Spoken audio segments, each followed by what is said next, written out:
Assalamualaikum, my name is Nurul. So I would like to present our project entitled Laundry Service Management System (Lsms). For introduction, Chapter 1, laundry service are widely used by students, workers and households, especially in urban areas where people have limited time to handle washing and drying activities themselves. However, many laundry shops still rely on traditional manual methods such as paper forms, handwritten receipt and verbal communication to record customer orders. This manual process often results in mistakes, slow service and difficulty in tracking laundry status. To improve efficiency and customer satisfaction, this project proposed the development of a laundry service management system (LSMS). The system aims to digitalize the process of recording laundry orders, tracking clothing item, managing payment record, and updating customers on the status of their laundry. With the system, laundry operation become faster, more organized, and reliable for both customers and staff. For objective of the project, first, to maintain a centralized database of customer details, laundry orders, clothing items, service types, and payment records. Second, to streamline the order placement process by digitalizing the recording of clothing items, service selection, and pricing. Third, to provide real-time updates on laundry status such as receive, washing, drying, ironing, or ready for pickup. Fourth, to generate automated reports including daily revenue, number of orders, complete tasks, and pending laundry for better decision making.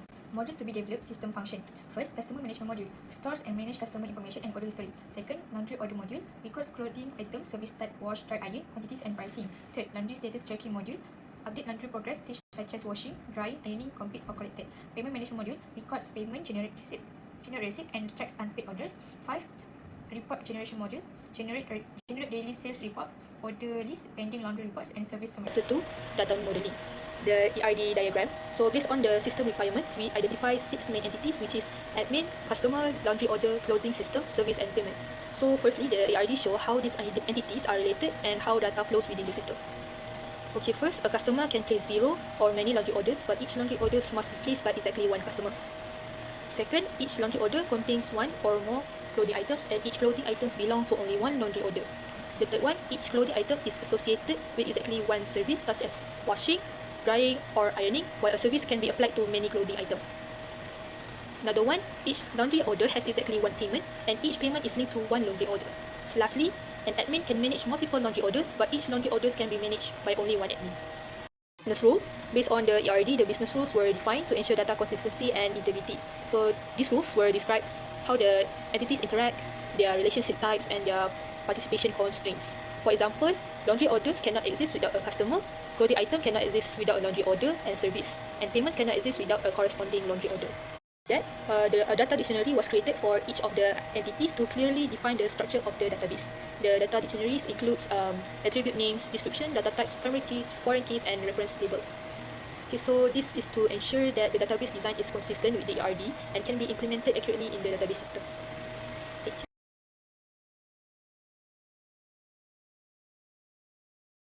This implementation. So in this, first off, we're going to look at DDL, which is Data Definition Language.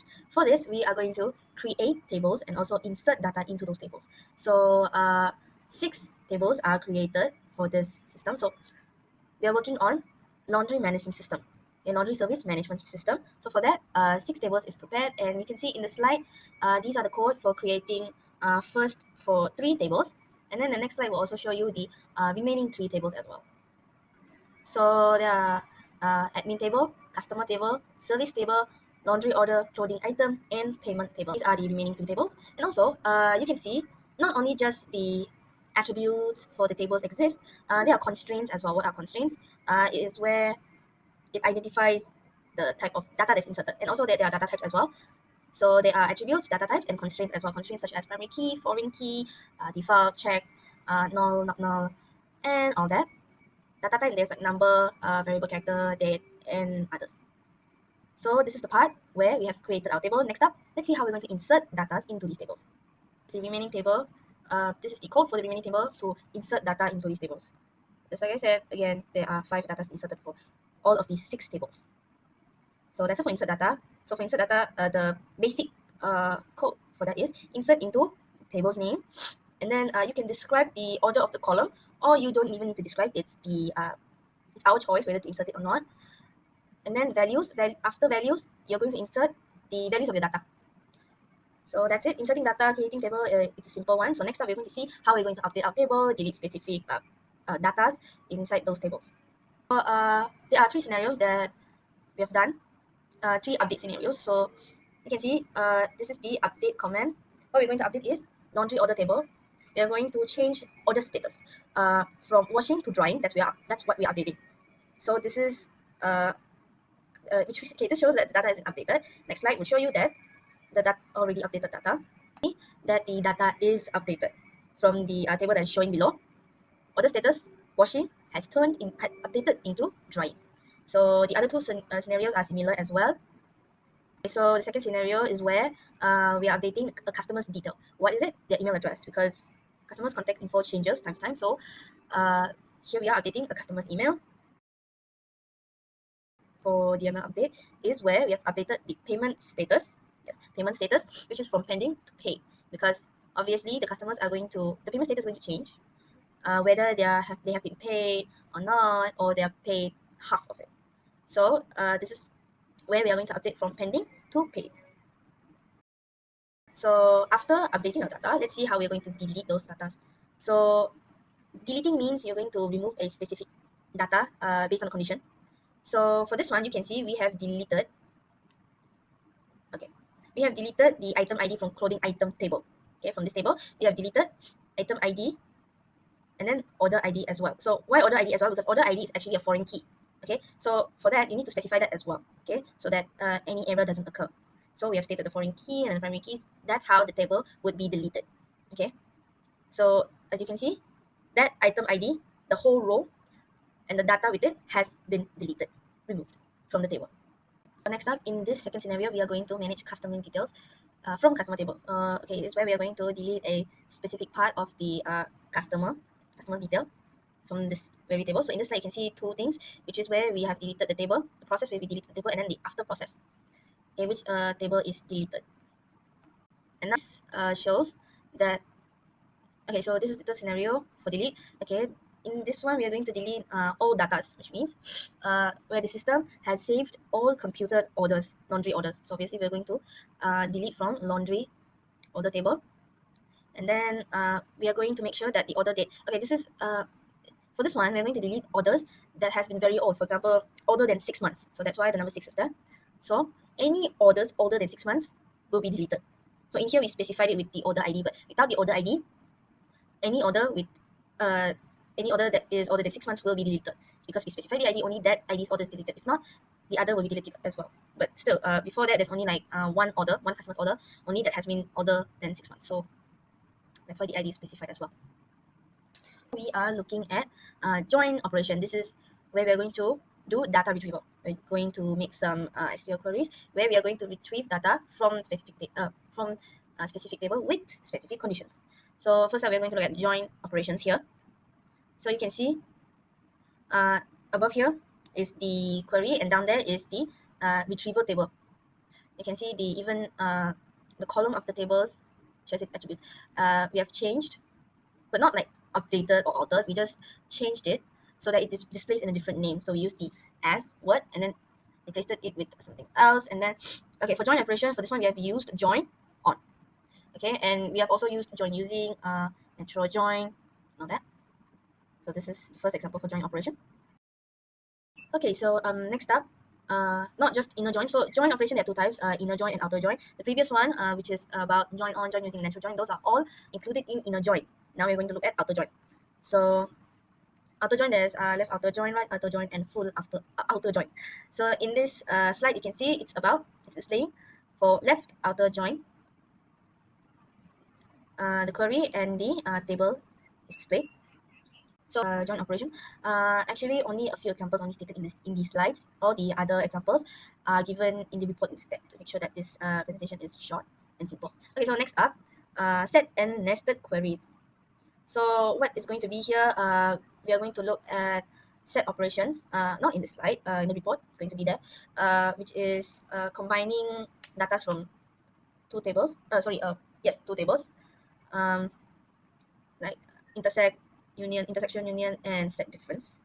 So, and then we are going to see nested queries as well. Okay, so this slide represents an example of a nested query. Okay, it can look messy at first glance, but that's what a nested query is.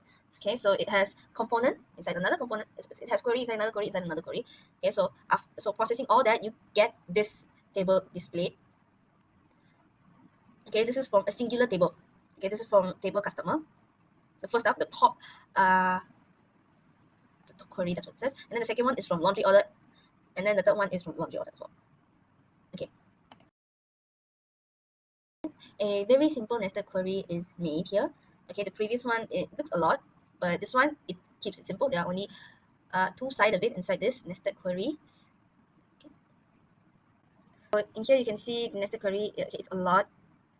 And it's from, again, from the different tables as well. Customer table, laundry order tables, table. Okay, now below this, you can see that the table for data retrieval, okay, has been displayed as well. So now, okay, we have covered about chapter 3, implementation, database implementation, where we took the ERD from chapter 2, implemented into this database to make a laundry service management system. So we took all the entities and attributes from the ERD and just implemented into this whole database, creating table, inserting data. That's about DDL. After that, we're going to alter the datas. First, insert the datas first, and then we're going to alter the contents of those datas. Okay, alter those datas in specific tables, like deleting it, updating it. That's about data manipulation language. After that, data retrieval, which means with certain query with certain command, where it finds certain condition, the data is retrieved for those specific queries. Okay, so what data you want to see, just type it into query and boom, that data is retrieved and it will be displayed on your screen. Okay, displayed to the user. So that's how it is. So that's it for chapter 3. It's very simple. We just implemented from the previous chapter's ERD, did some changes, and did some data retrieval. That's it. Hi, my name is Lavenyaah and I'll be presenting for the conclusion, which is divided into 3 parts. So the first one is system contribution. Laundry service management system makes an important contribution by transforming manual laundry operations into a digital and database-driven system. It centralizes customer details, laundry orders, service types, payment records, and laundry status into a one organized database. This reduces reliance on paper-based records and minimizes human errors such as incorrect pricing, lost orders, or misplaced clothes. Laundry staff can easily track each order from the moment it is received until it is ready for pickup, ensuring a better workflow management.